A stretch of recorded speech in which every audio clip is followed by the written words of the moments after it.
তো বন্ধুরা, তোমাদের আশীর্বাদ আর মার কষ্টের ফল আমি একটা বিজনেস শুরু করতে চলেছি।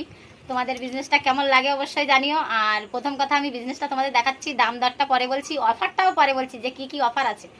এই দেখো, আগে দামটা বলি। এটা হচ্ছে 80 টাকা। এটা হচ্ছে দানা আছে, এর মধ্যে দানা অবস্থায় 80 টাকা।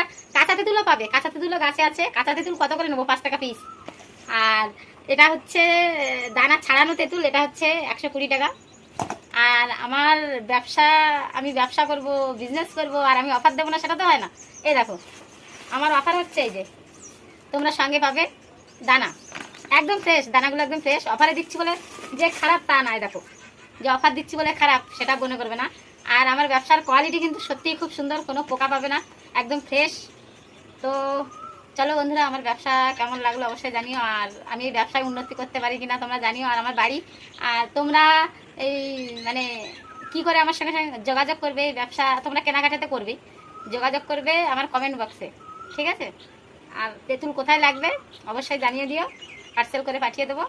তো আপাতত আমার বিজনেস কেমন লাগলো অবশ্যই জানিও। তো চলো, টাটা। আর এই অফারটা নিতে ভুলবে না কেউ। ওই দেখো, একদম ফ্রেশ, আমি চিটিংবাজি করি না, ঠিক আছে? একদম ফ্রেশ, অফারের মাল, একদম ফ্রেশ। হ্যাঁ, আচ্ছা ঠিক আছে, অফার তো 80টা, তা 80টা বাদ দিয়ে তেঁতুলটা আমার অফার দাও না। তেঁতুল কোনোদিন অফার হয়? ও বাবা, তোমার হচ্ছে তেঁতুল কোনো অফার নেই, তা আমি বিজনেস করবো কি দিয়ে যদি তেঁতুল অফারে দিই? এইগুলো অফার, এগুলো ভাজা করে খায়, এটা অফার না, ভালো অফার। তো জানিও অবশ্যই কেমন লাগলো। তো চলো, টাটা।